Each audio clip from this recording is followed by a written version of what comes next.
Good morning. I think we are broadcasting now. It's always a mystery and uncertain time to me, so I hope people are hearing us okay, and look forward to learning some new things today. Hi, welcome to the beginning of our Seniors Living Smarter seminars, webinars for 2021.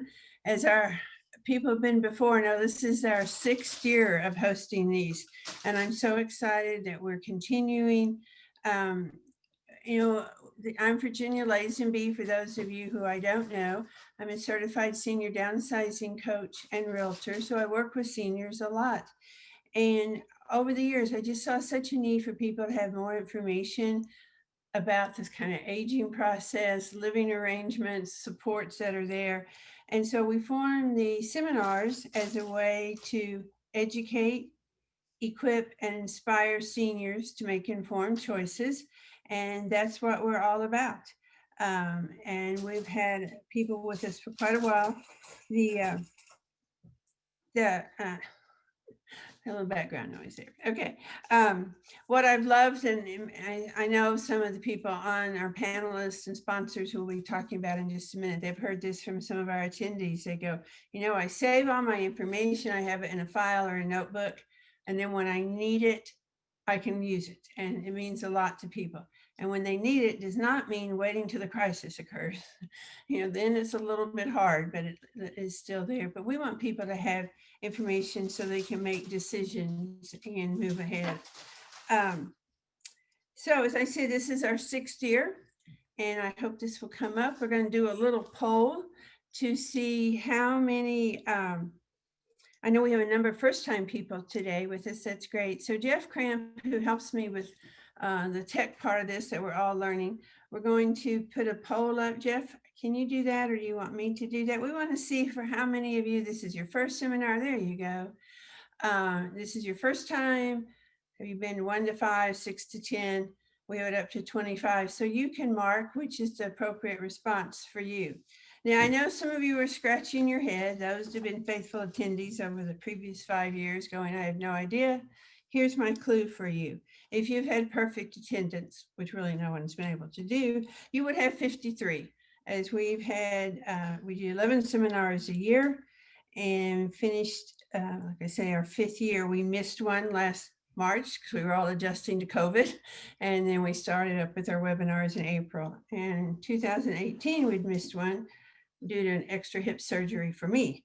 But I know there are a lot of you have been here very faithful, and we're delighted to have new people with us today too.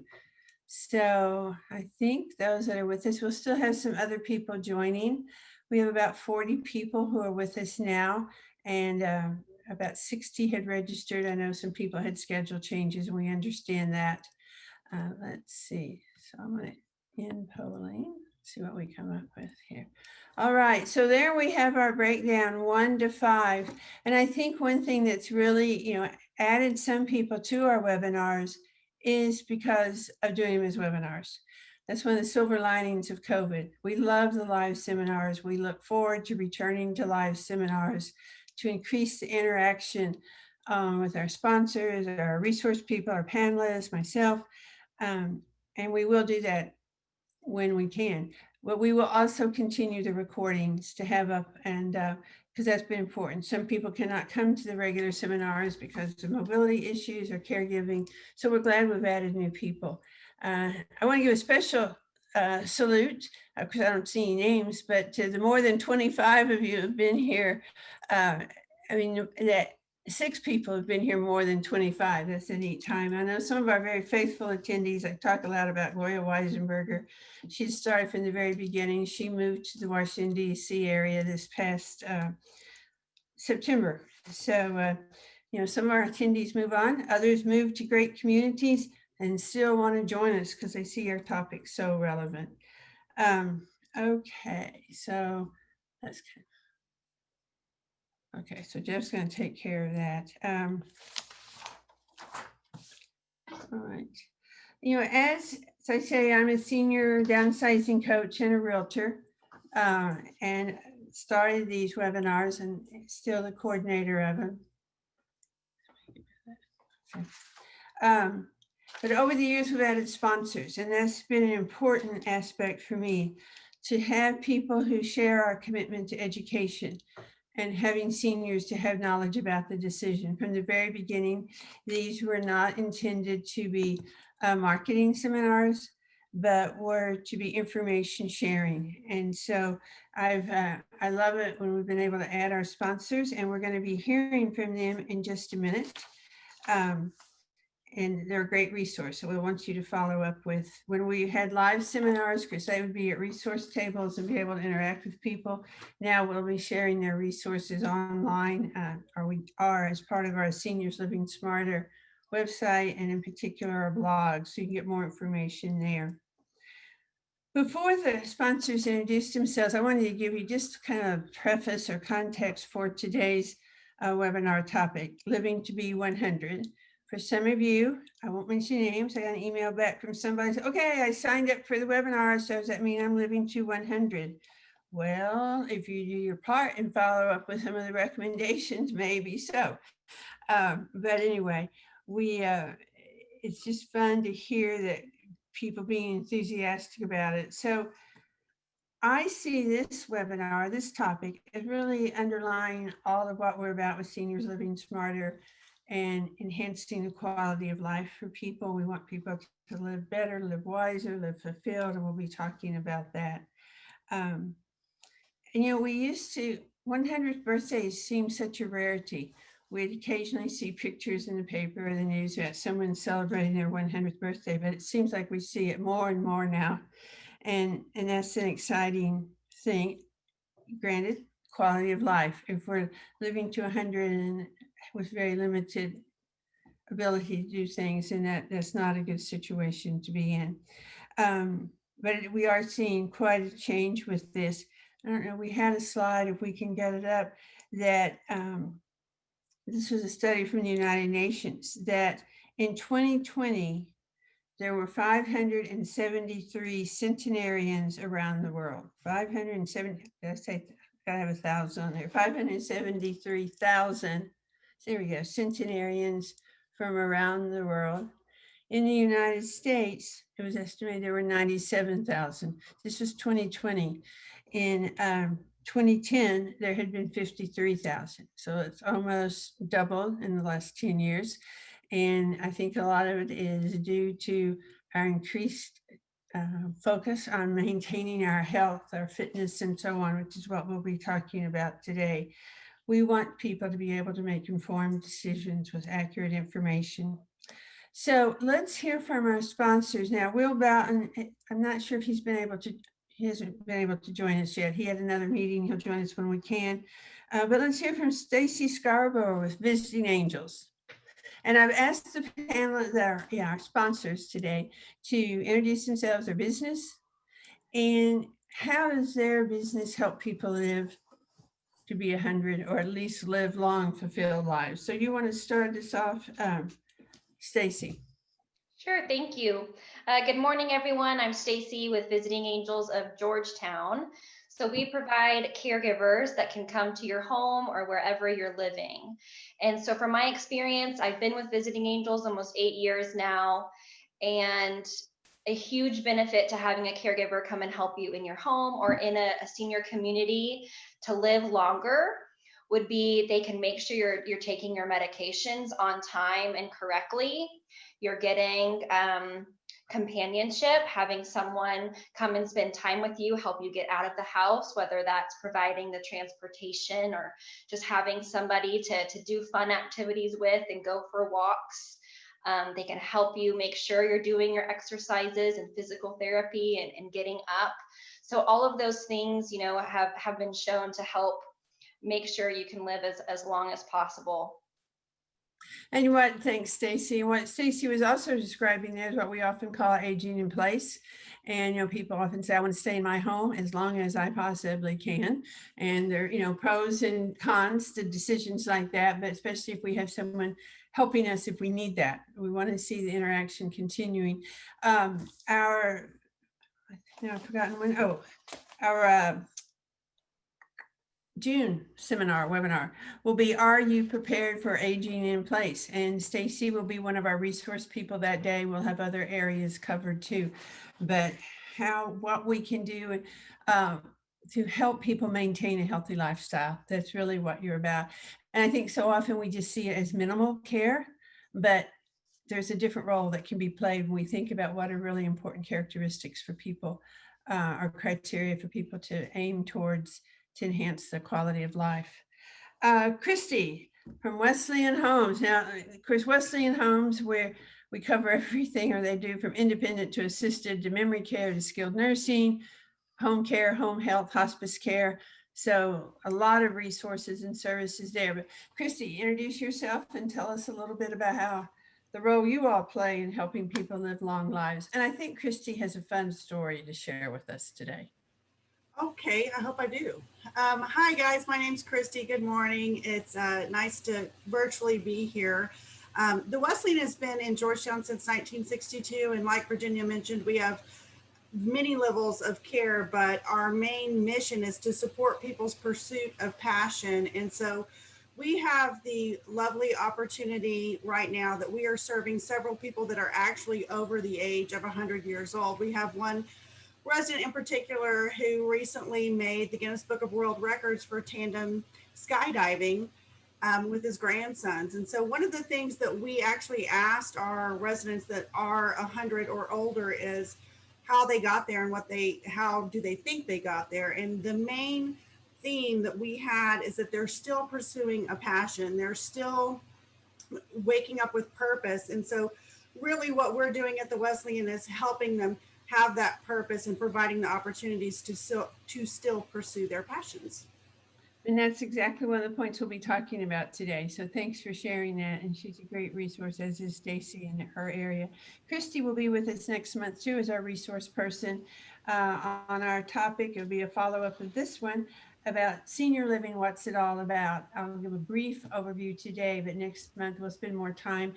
And some say, oh, I already know all there is to know about independent living assisted. That's great, but there's always something new to learn. So anyway, we'll have her back next month for that topic. And let's see, our next person, Howard Polanski with Silver Key Benefits of Texas. Howard has been on some of our panels before too. In fact, we did he put out a special email in the fall or somewhere. Time all runs together now, but where he shared valuable information with people about when you were making your re-enrollment, and I'm going blank on the right name, Howard, but I appreciated his reaching out to our community to make sure people had that information. And I know I got a lot of feedback from people saying that was good. So we want to continue bringing more information like that to people in addition to our webinars, seminars. So Howard. Yeah, thank you, Virginia. And, I was thinking when Christy was talking in terms of the Wesleyan, I'm guessing it's not free to go there or to be a resident there. And so cost is a factor in terms of when you are aging, whether it's in place or a community like the Wesleyan. And so one thing that people don't take into consideration, or sometimes it might be a little bit too late, is something called long-term care. Now, long-term care is, I'm going to say, a subset of a larger term that we call recovery care, where recovery care can be as simple as home health care all the way to memory care. But I know you've heard this statistic, Virginia, that I've told you that, when people are required to have homeowners insurance, if they have a house, the chances of your house being completely destroyed is about 35,000 to 1. You have to have auto insurance if you have a vehicle. The chances of your car getting totaled is 1,300 to 1. The chances of an individual needing some sort of recovery care, 1 in 2. And so it's something that, there's different ways to have recovery care or long-term care in your asset plan. It's not just the old true blue long-term care where I'm paying a premium. I don't know if I'm ever going to need it or not. And the insurance company is hoping you pass away and never have to pay a thing.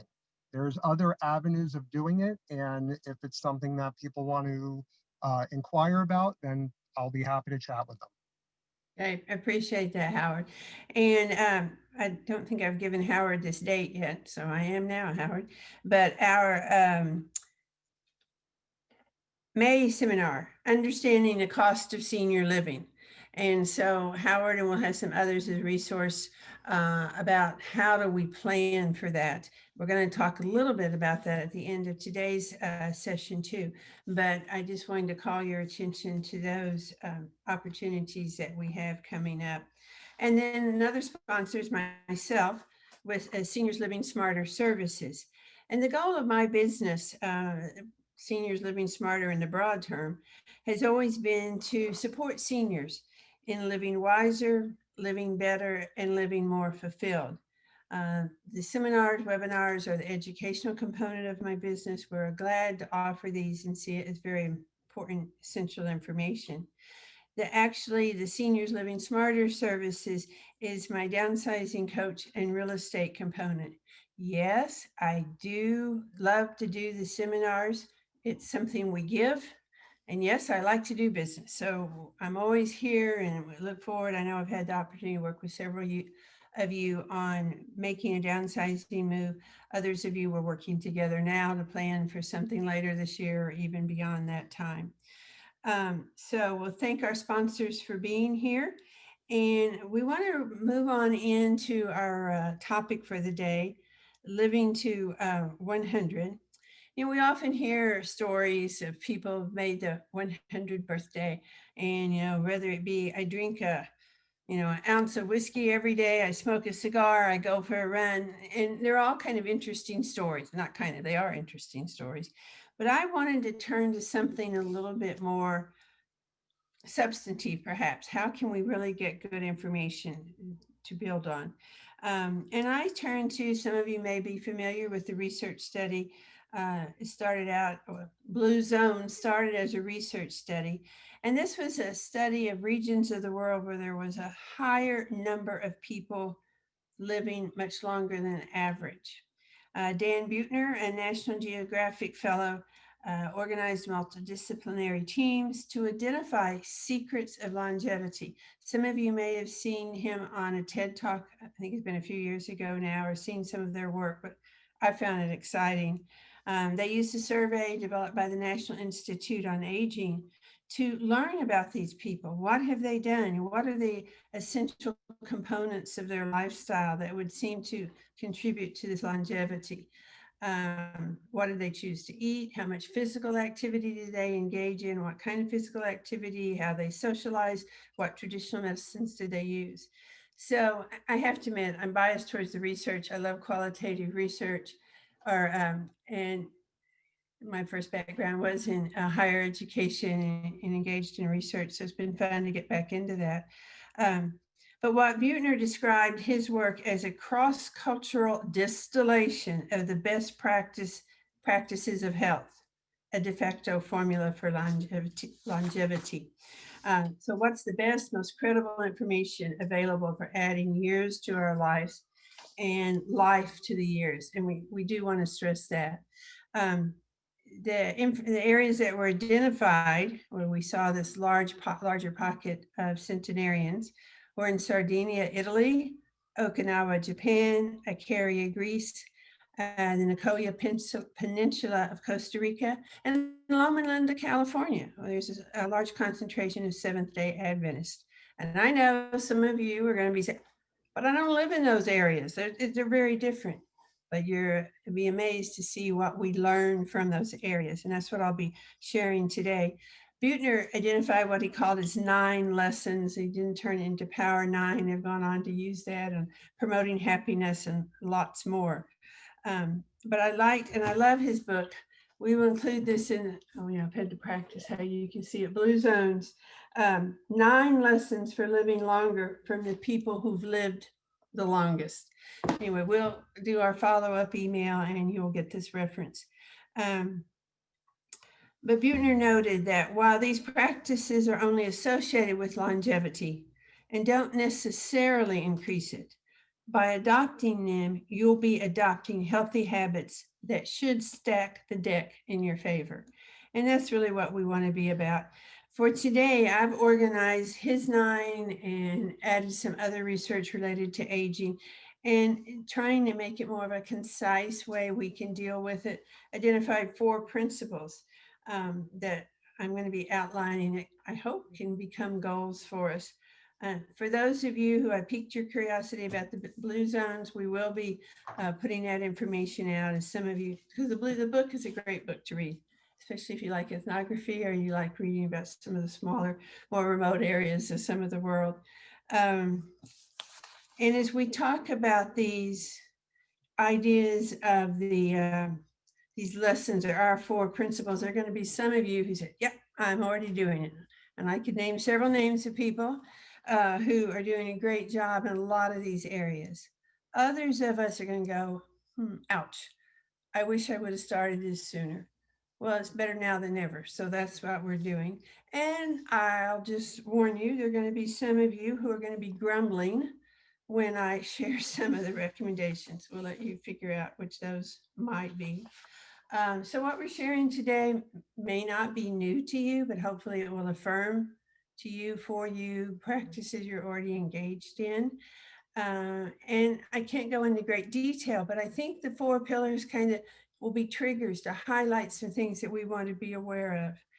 So Jeff, if you can, I'm still learning how we interact with Zoom, and put our slides up. Our principle number 1, yeah, there we go.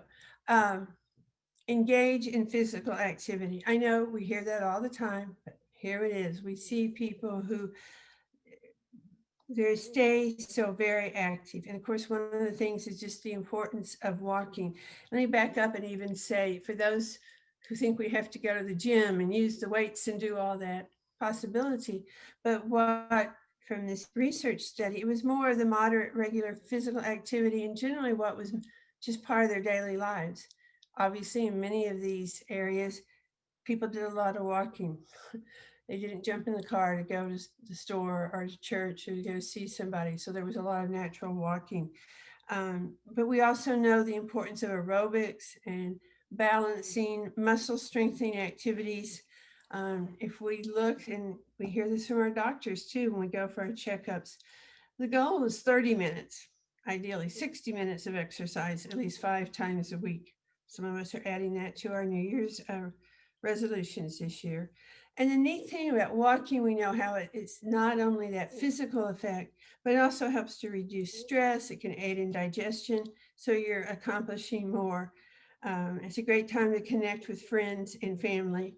And we know when I was reading this and talking about how we integrate it into our lifestyle in a more natural way, one of the stories that came to my mind, Ron Kowick, I don't think he'll mind my sharing this. I think he shared it at one of our seminars earlier in the year when we had a panel about how much freedom do you give up with independent living? Ron's immediate response was none.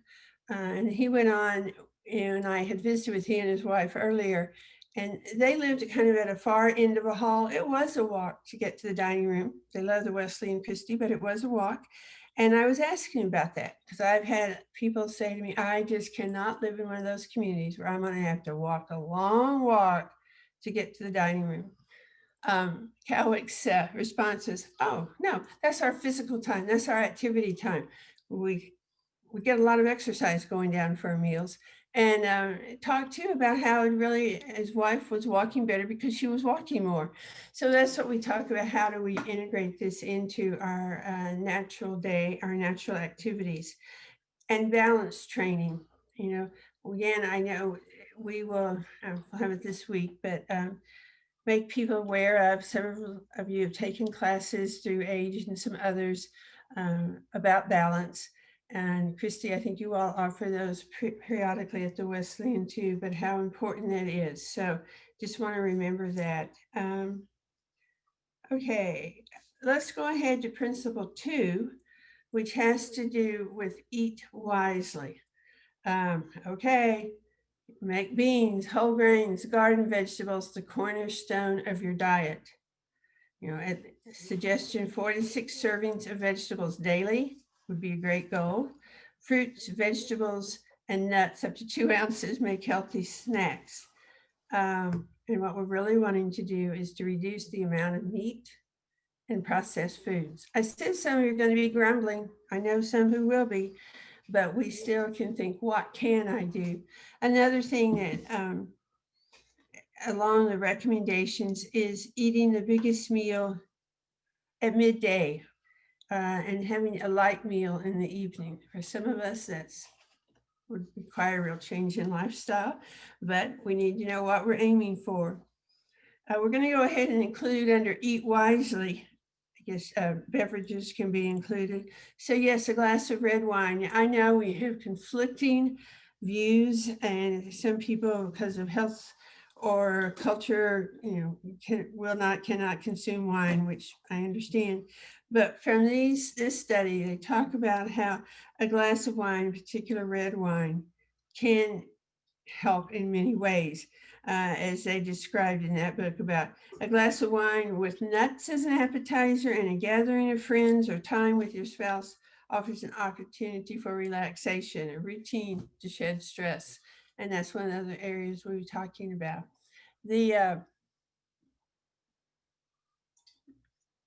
Excuse me, I know I've had some people say, yeah, well, I live in a community, so I don't have much control over my food. I eat what is in the dining room, what's on the menu, or now what is in my styrofoam box while foods are being delivered.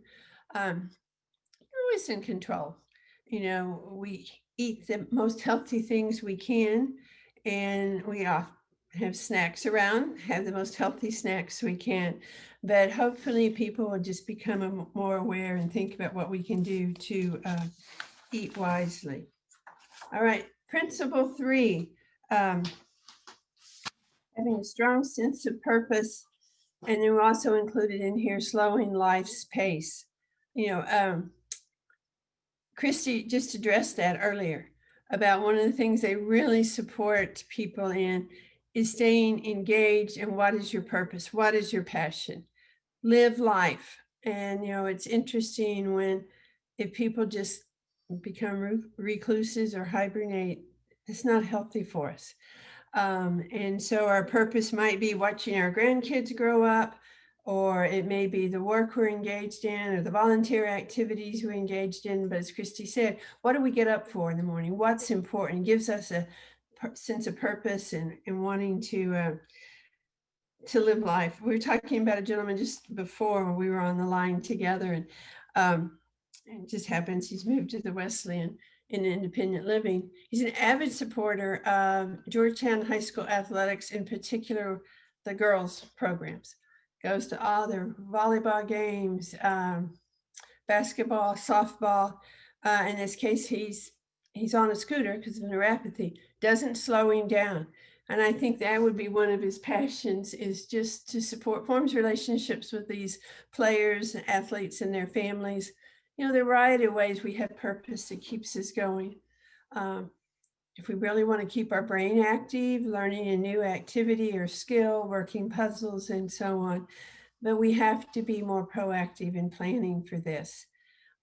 Finding time for spirituality, meditation, whatever your faith base might be, what is a power greater to us? How do we spend time? And that becomes kind of a renewal for us. So something to be considered there. Let's see. And then, the part about slowing life's pace. We often hear about the rat race we live in. Things have slowed down with COVID. One of the silver linings of COVID, while I know they're concerned, in some cases it has, families may check in more. I know my family quite often will do a Zoom call. My daughter and her children and husband live in Austin, my son and his wife in Dallas. So we haven't been able to get together that much, but we can do Zoom calls and can see each other, and that's been fun. I know other people are doing that. But the whole idea of slowing down from meditation to just enjoying the nature around us, or leisurely having that glass of wine, whatever it might be, we know that these, it can reduce negative effects of chronic inflammation, often associated with the age-related diseases such as Alzheimer's, diabetes, and cardiovascular disease. So we want to try to practice that, what we call our third pillar. And finally, pillar 4, social connectedness. putting families first, investing time and love with children and parents. That was very critical in the Blue Zones research. And social connectedness with a circle of friends. And I heard people checking in with each other again by phone now. They don't get together, although they're taking precautions and getting together more for being outside, walking, and visits. The importance of being connected. Is that going to make us live longer? We don't know, but that was a commonality among those who do. So we want to encourage people. And this was when Christy, I guess before, had mentioned a study, a Harvard study. I think this may be the same one. They had done a 9-year study and found that higher social connectedness led to greater longevity than having more impact. The marital status, just ties with friends and relatives, club memberships, level of volunteerism. It was that close association, being connected. In Blue Zones, you can read a lot about some of the different cultures and how that is just such an integral part in the way it starts from early childhood. So what I've shared is, very briefly, some highlights to get us to think about how we can live longer, live more fulfilled lives. As I said, for many of you, you're giving yourself a pat in the back and you well deserve it. Others of us are going, oh, I need to make some changes. Now, here's what I found really interesting, and Jeff was putting it up there for us. Let me get one to show you. Okay. If you're interested in this topic, and some of you may have already done this, there were at least 2 websites that had life expectancy calculators. And so I did both of them just to kind of see. We may like the results or we may not. But one comes out of the New England Centenarian Study, the Living to 100. And I don't remember, there weren't too many questions. You just take it online and then you get the response back to you. What you could do to enhance your quality of life. They'll give you, based on your responses as well as your general health, what you share, what your life expectancy would be. And then it talks about how you could do other things to live to 102. I'll just share mine. Mine came out, a calculated age would be 93 for my life expectancy. I could take better care of myself in some ways and be more engaged in some things and extend my life to 102. But there's quality of life too. So anyway, that's a fun one to take. I think that would be a great follow-up action for people to do following this webinar. The other one, Blue Zones, you have to scroll down a little ways and then you'll see their longevity calculator or longevity test. Again, it's a series of questions. Now theirs is a little bit more impacted by the Blue Zones. So there are a little bit more specific things about the kind of diet you have. And again, they give you, this one's scary, they give you your healthy life expectancy, your life expectancy, and then your potential life expectancy. For me, the scary part was the difference between my life expectancy, healthy life expectancy, and my life expectancy. So made me a wake-up call to me to things that I want to do more, like eat more whole grains. And a lot of you are doing that on the various Mediterranean diets. And so, but anyway, I encourage you, again, we'll put those references in our follow-up email, but encourage you to look at that. And that can help us in setting some goals. So now the challenge for planning what we often call the 3rd and 4th ages of life. 3rd age, that period of time generally from 65 to 80, has kind of a firm beginning age because generally culturally here, that's the beginning, or that's post-employment. And so during these golden years, that's the time that people can become very engaged. There's more, or there are less responsibilities in terms of career and child rearing. Generally at this point, they have more adequate financial resources. And if we practice good living practices, they have good physical health. And so this is a great time for self-fulfillment and purposeful engagement. We just see so much wonderful support around through volunteering. Georgetown is so blessed to have the number of retirees we have, and who give so much to the community, through the school district, the library, the hospital, and so on, visitors and convention center, and I know you all could name many more. But that's what we see about the third age. Now, what we talk about is the fourth age, and that's where we are, by the research, it starts between 80 and 85, and it is the last years of your life. It's kind of often described as the time of dependency, decrepitude, and death. A real cheerful thought, I realize.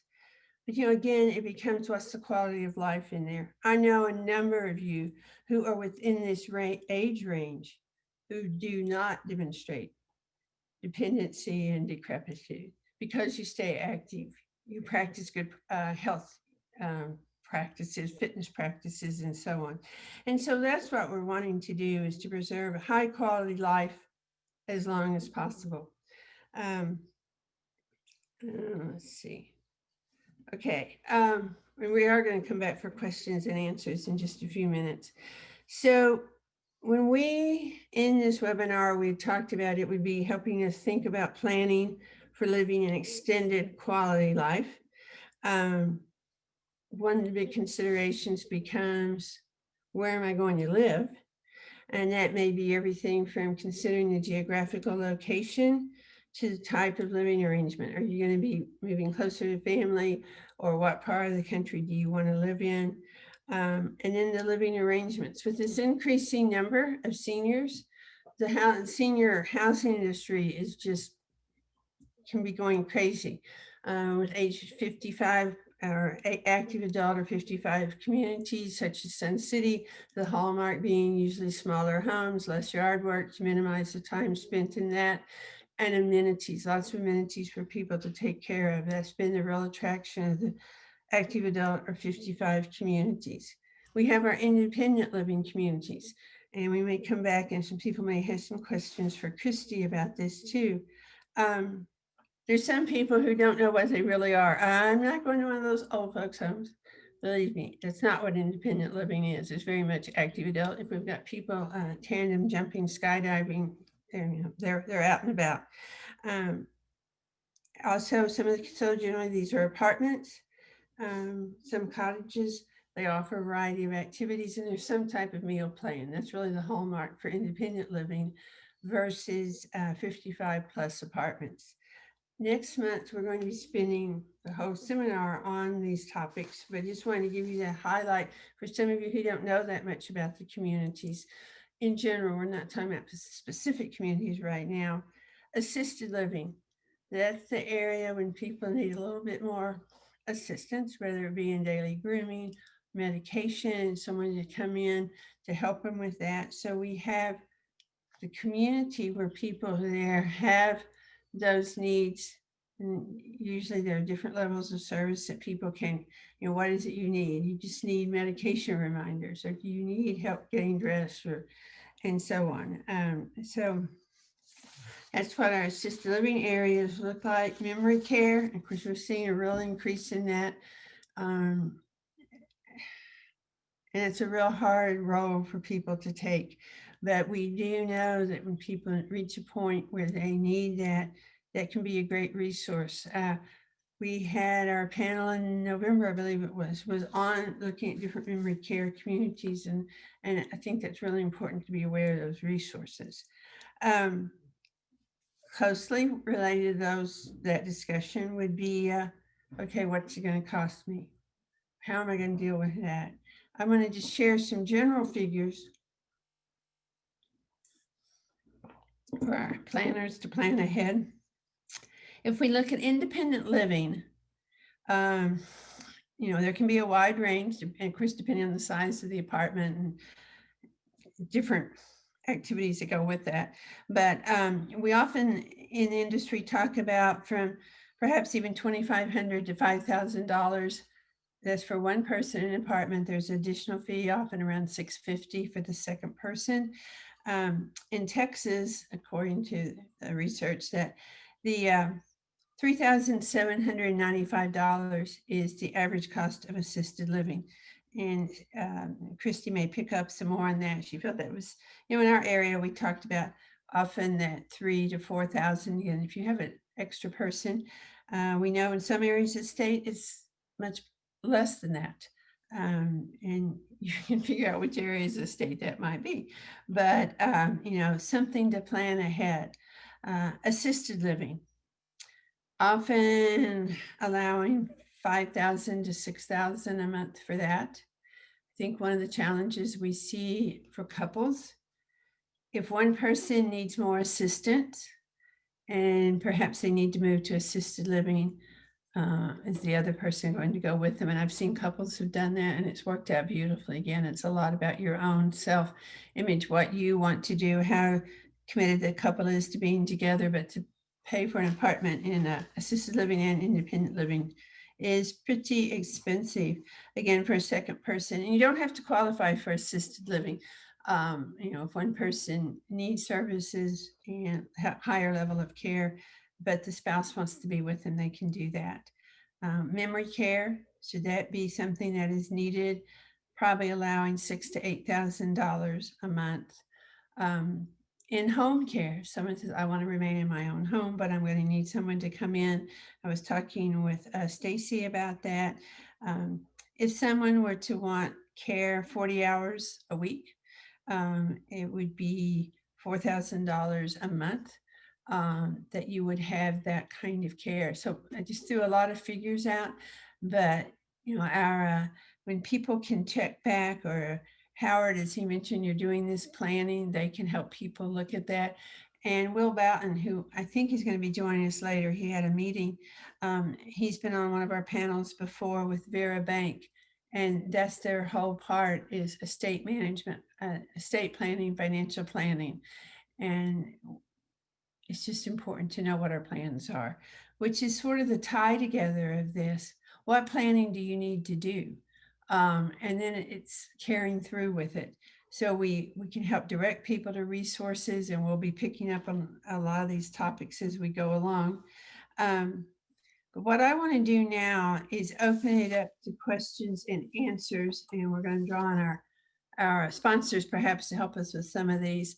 But if you have a question or a response or something you want to add from your own experience. Now, if it's a real personal question about how much is it going to cost me for this, that's more of a private conversation. We can put you in touch with these people to help you with that.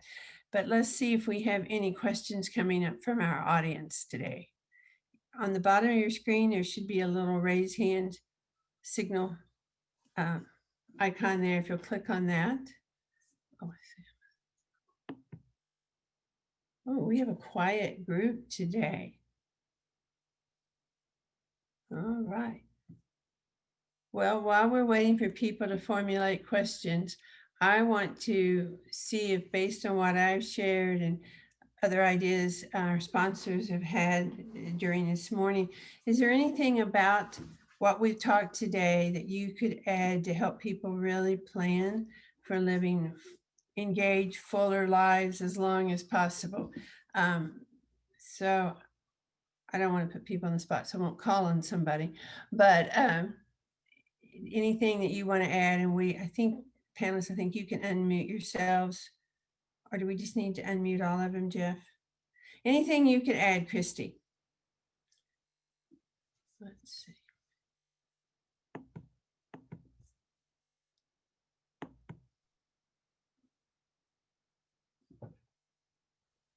All right, Christy, can you unmute yourself?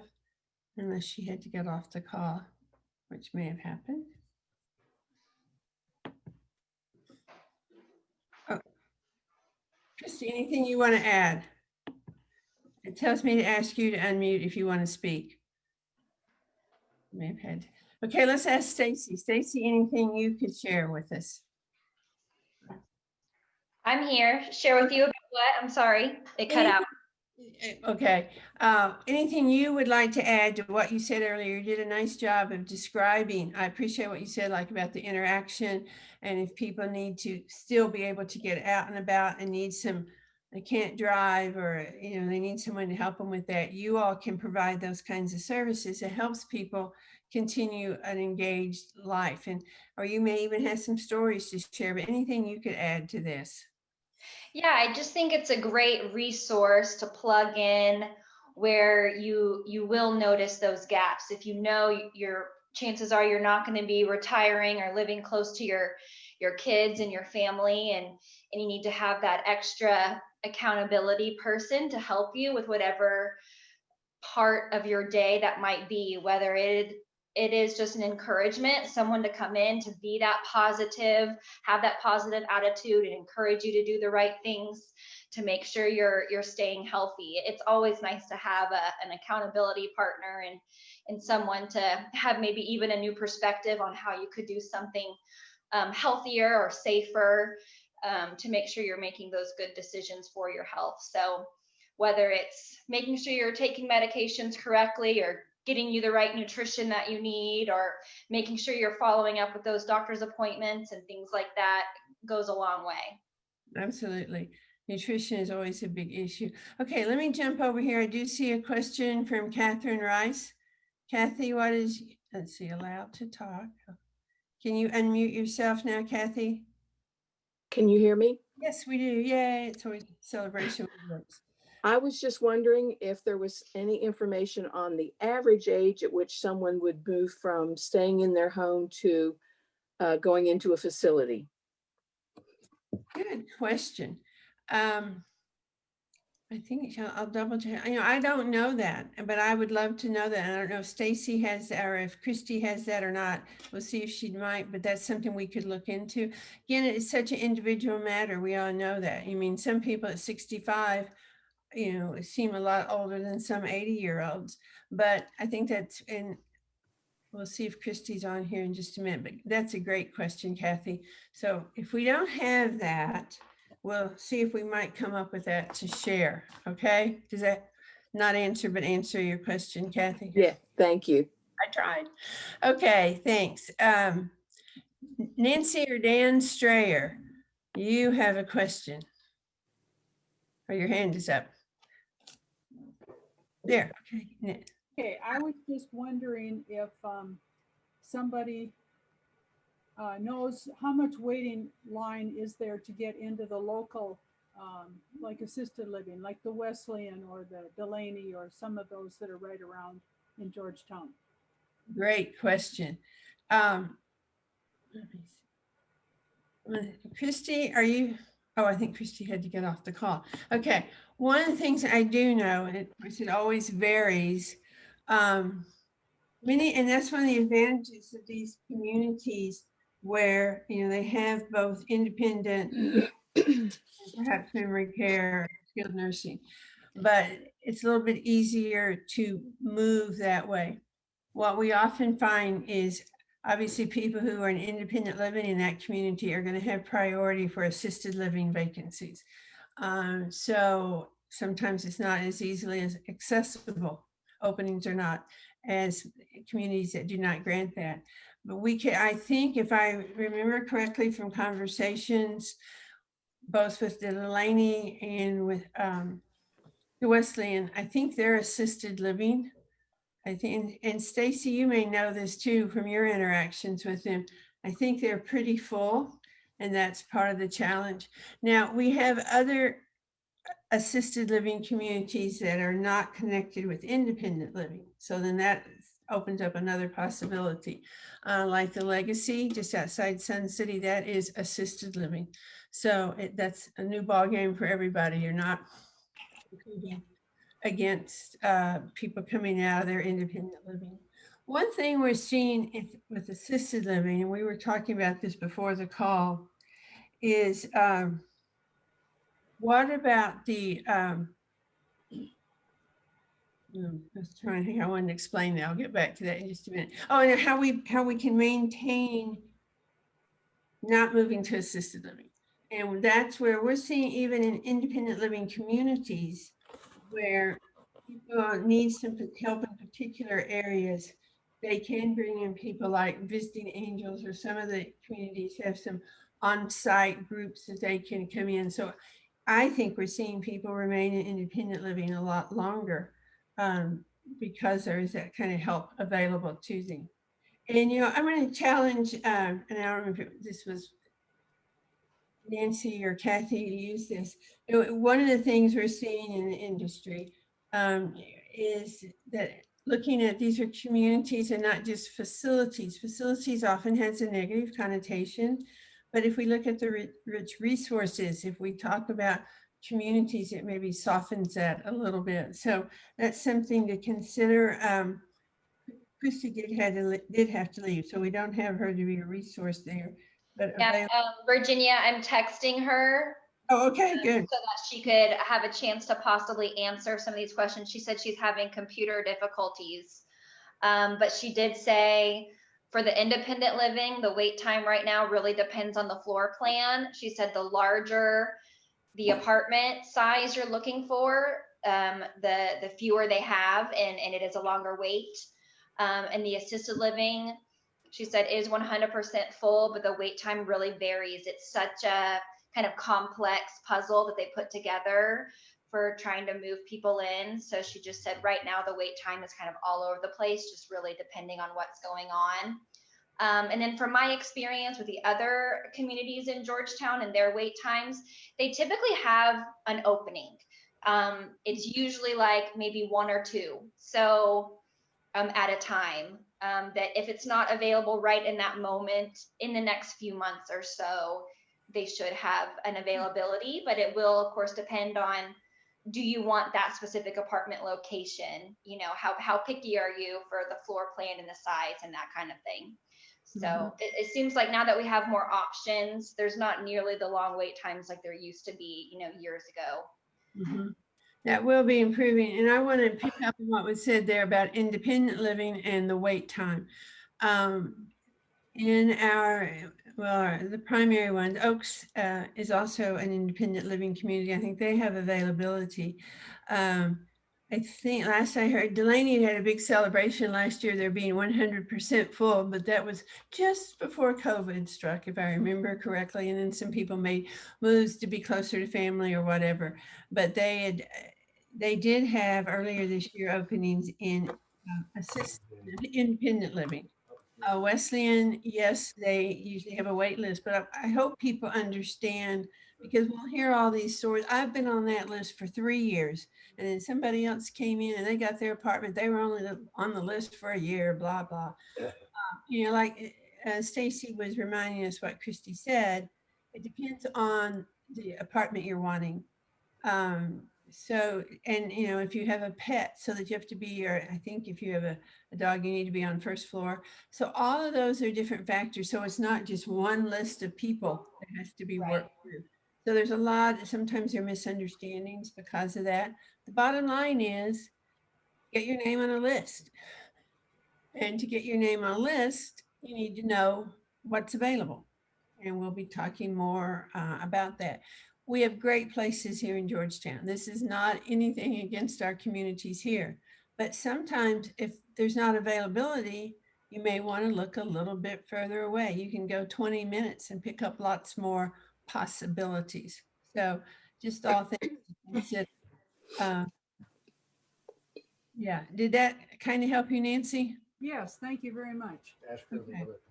Dan has a question too, if you want to. Oh, sure. Okay. Okay, basically the question is, assuming that there's something available and it meets your needs and so on, and let's say that someone has been living in that particular space for 3 years, and there's of course certain wear and tear.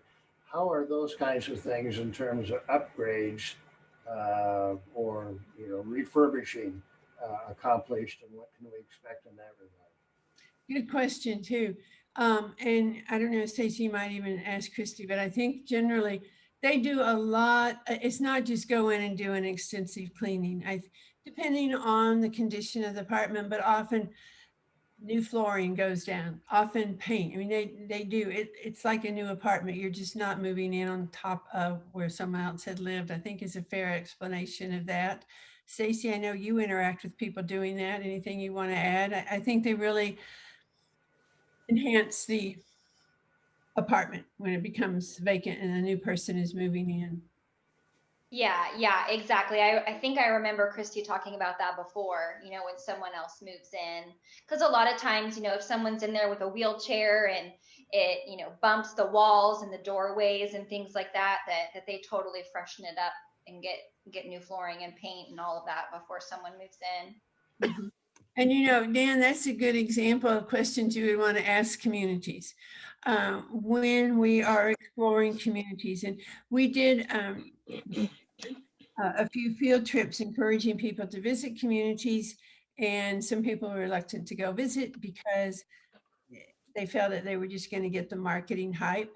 That's not true in all communities, but I'm looking at ways we could resume field trips when we can, or maybe virtual field trips. But we went to several, and the kind of rule of the road was, this is not marketing. We want our people to be able to experience some of the lifestyle of your community and meet the residents there. And I know it made a big difference for some people who went. Yeah, some in particular, especially a couple situation where maybe the wife is more amenable to that idea and the husband's like, I'm not going to one of those communities. And you know some people, no, I mean, not you all, but we have some common friends. I know in one particular case, when we did a field trip, in this case, we went down to Provident Crossings. The gentleman's, wow, that's not so bad. That's kind of, there's some advantages to being there. They all take adjustments. So anyway, I think one of the questions that comes up, anyway, so your question about the cleaning and updating apartments, that would be a great question to ask if you are visiting communities in person, if you can, or virtually or whatever, but we'll talk some more about that next week. Also, I think one of the biggest challenges we face is for couples. I mentioned the one a while ago. I know I was the realtor for this couple. She had issues where You have reached Christy Bryant Schuler. So Christy's trying to call me so she can be on the call. we'll get it figured out. You all make a great team to figure that out. In this case, the woman just needed more assistance in her daily life, and she's fine mentally. So she moved to an assisted living apartment. Her husband stayed in their home, in this case in Sun City. But after about a year, he said, why am I doing this? I get up and I go down and stay at my wife's apartment during the day. I eat my meals there. So they sold their home and he moved to assisted living. Now I know for some people in some communities, it may not be the environment you want, but I found it interesting because I had the opportunity to have lunch with him a couple of times and we were doing our real estate transaction. And to see him interact with the residents, and it was great. So, that's part of the planning ahead sometimes too, if people get like a 2-bedroom apartment to give them more space. So that just another consideration there. Okay, let's see. Jim Norton, you have your hand up. You want to unmute you? Okay, can you hear me? We hear you, Jim. Okay, one of the things, a huge hurdle as you age is, and a hurdle that you have to jump over to get to 100 is dementia, Alzheimer's, Parkinson's. Any information on possibly stopping that, or things you can do that will get you over this hurdle so you will reach 100? Good question. We wish we had that magic pill to make that happen. I think, we saw that referenced a lot in the research I was doing about living to 100, the eating healthy, exercising. I don't know if Mary Jane Berry is on our call today or not. I haven't looked through the whole list, but all the activities that Parkinson, Georgetown area, Parkinson. So anyway, or maybe it's just GAP. What an amazing group that is. If you are someone has Parkinson's and are not aware of that group, please let me know. I'd love to put you in touch with them. And no, it is not a poor me. It is not, oh, I had this condition. It's very uplifting. It's very, what resources are there, from the boxing to chair fitness to whatever it might be. A lot of programs and activities are offered to slow down the decline. So I think that's, but, and I know, Jim, you're very aware because that's an area that you're passionate about. You've really worked to learn more information about the I impact do. of dementia and Alzheimer's. Eating that healthy food, living that healthy lifestyle, I think is really the best. If Mary Jane lets us know there's something specific, if she has a magic answer, we'll get it out to you. So, Okay. Thank you. thanks, Jim. Other questions that people might have? Let's see. Got that one. Oh, okay. So is this Beverly Holland? I think it is. Beverly? Whoops, I lost her. There she is. Okay. I'm trying to get you up here, Beverly. There, can you hear me now? I hear you. I hear you. Okay, I just wanted to comment. I just wanted to comment on your 4 pillars that you mentioned, because my husband and I did move to the Provident Crossing a little over 1.5 years ago. And I find that available to us is every one of these pillars that you talked about with the Blue Zone. So we have exercise available to us 6 days a week. We have team games available to us. There goes your social interaction. You have a big selection in your meals that you can eat wisely if you choose to. But I just think, you know, it's easy, people that are afraid to move into an independent community for fear, maybe the way it looks to the outside world. And maybe they're afraid they won't get some of the things they've gotten in a place like Sun City. All of these places, Westland, Provident Crossing, all of them have these available to you. And so you easily can extend your life by not having to mow the grass. That's true. Thanks for sharing, Beverly. In fact, I hope it's okay to say this. When I talked to, since you said you all moved there 1.5 years, I forgot it'd been that long. Chris Covid's been with us for 1 year. So that was that, almost 1 year. Actually, I hope it's all right to say Beverly was the one who I was sharing the story with about a while ago when she and Bill, she was really wanting to be in that kind of environment. Fair to say, Beverly, that Bill was not as thrilled about the idea, but after visiting, he thought that was a good idea. They did make the move, and I'm sorry to say Bill did pass away a few weeks ago. I don't even remember now. But in your case, I'm so glad you're in that community, Beverly, and you stayed active. Also, she does a lot besides that. If you don't know Beverly, she's when I was working on this, and I kept seeing Beverly's picture in my mind when we were talking about fitness and nutrition, and how she is just a role model for that. So thanks for sharing. That was good. Other questions that have come up? Oh, Christy, you want to, yeah, I'm glad you're back. I want to say for those of you who were saying, why is Stacy on her phone? How rude, because Stacy was trying to get us reconnected here. So that was a legitimate use of the phone while we're on a call. So Christy, questions about what kind of improvements, if any, are made to an apartment when somebody leaves before the next person moves in? Let's do that one first. Okay, so in independent living, we rip out the carpet if there's carpet in there and put new carpet. We will paint all the walls, everything. We have a super desanitization process now that's a little bit different than what it used to be. But if aesthetically, it's repaint, recarpet, and everything's cleaned very, very thoroughly. Right now, we just got new appliances not too long ago. So there's no reason to replace those at the moment. Okay, so that's good. The other question, and I think Stacy was relaying this to you, you gave us some of the information, but now that you're here in person, more or less, this whole thing of waiting list, the particular question was about the waiting list for assisted living. But then they also spread to what about independent living? I'd like to hear them, for you to give your take on that for people. Sure. So I can tell you, and this is what I've been sharing with our wait list. That looks very different now because of COVID, because we didn't do any admissions the first 3/4 of this process. So we actually had availability like we've never had before in the East, or the newer building, as everybody calls it.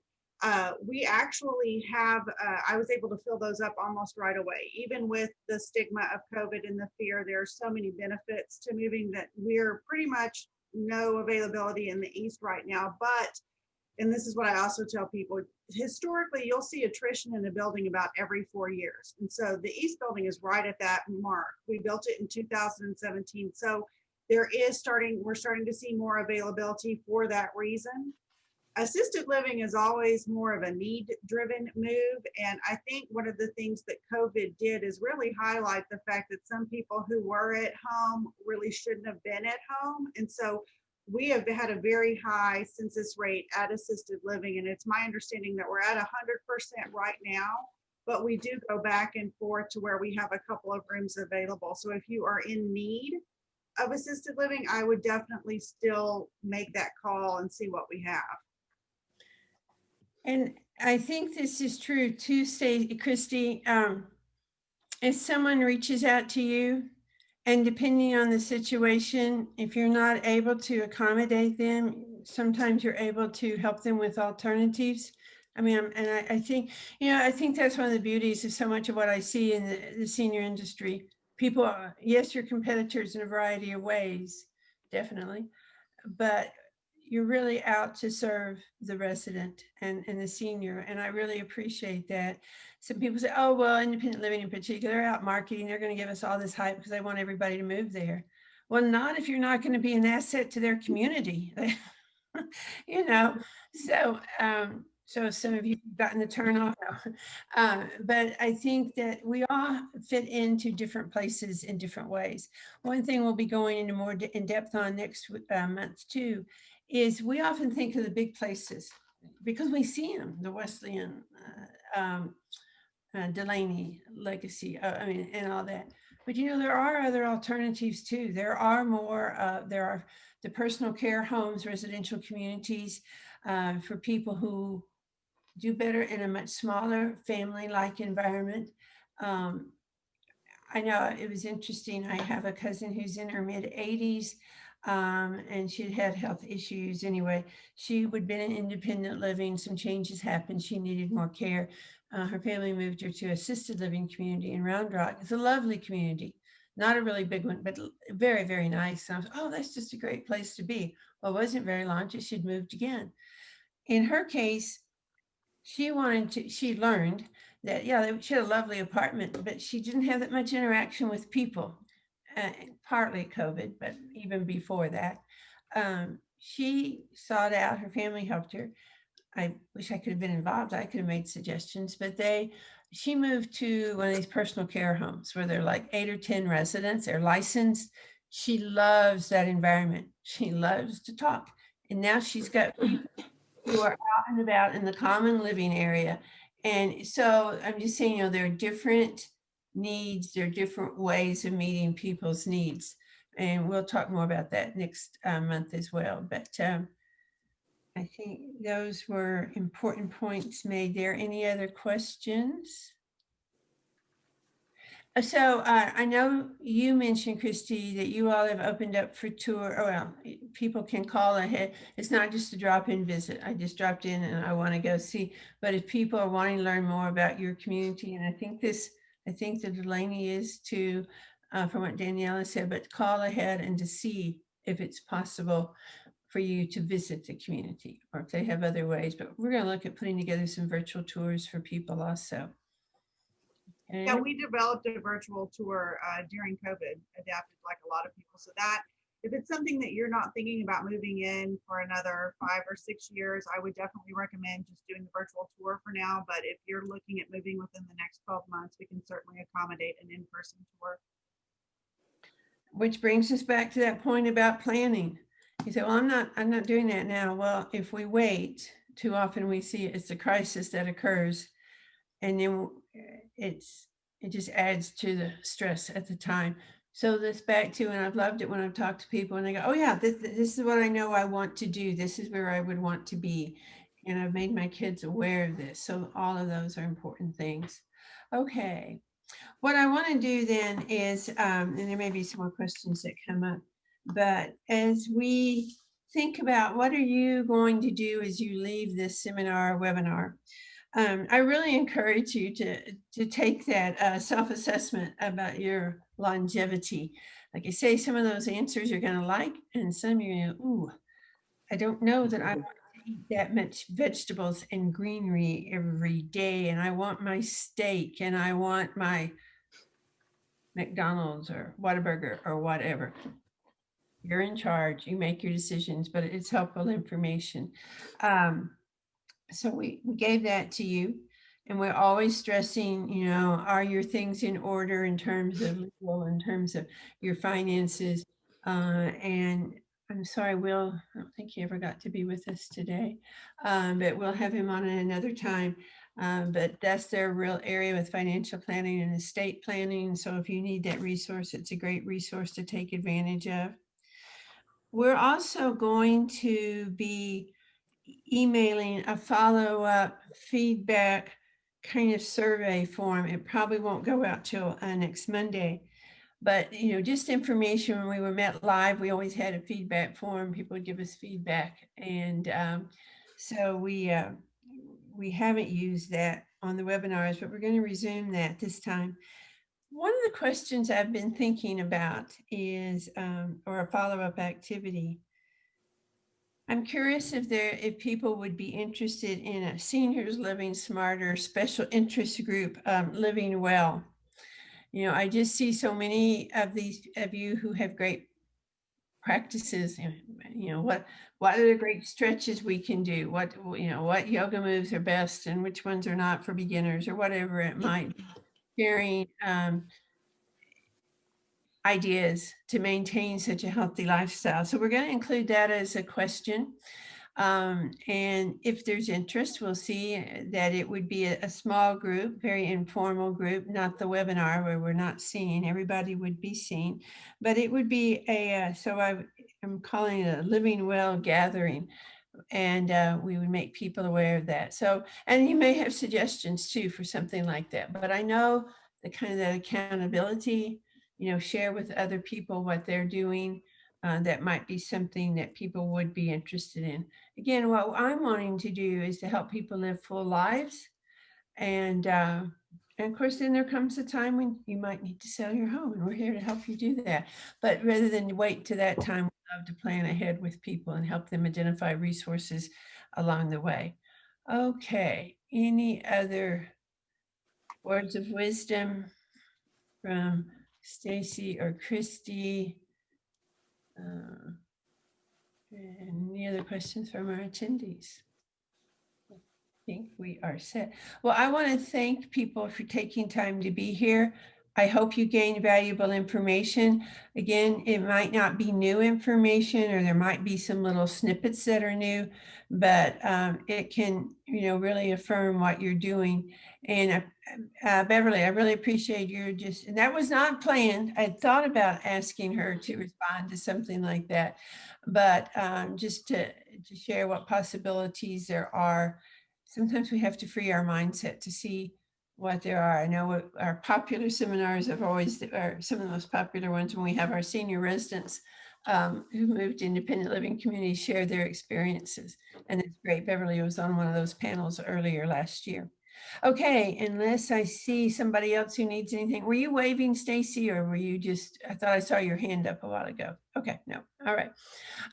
So look forward to seeing people on our next webinar. There it comes, February 18th, Senior Living, what's it all about? We'll be kind of expanding some of those discussions we had today. And when I send your webinar, the follow-up, we'll go ahead and list all the webinars for the year. They're all up on the website. Some of you, we had a neat ad in the paper the first weekend of January. And there we went ahead and listed all the webinars. So plan ahead. And I know, as we've often said, well, we've already done that topic, but you know, there's new information to be shared. We're in different places based on our lives, our learnings, our experience. So I encourage you to take advantage of that. So having said all that, thanks very much for being here. And if I can do anything for you, please call. I'd love to visit with you if you're beginning to think I want to seriously consider downsizing or right sizing. But how can we help people? And as a downsizing coach, we can greatly simplify it if we start earlier rather than, okay, now we're ready to sell the house. We've done everything else. But we want to help you plan from the very beginning. Okay, thank you. And we'll see you in February. Stay well. And I hope 2021 proves to be a good year. Oh, wait, we have 2 raised hands. Hang on. Oh, I think we didn't put them down. No, I think we got those people. Okay, take care. See you in February. Bye-bye.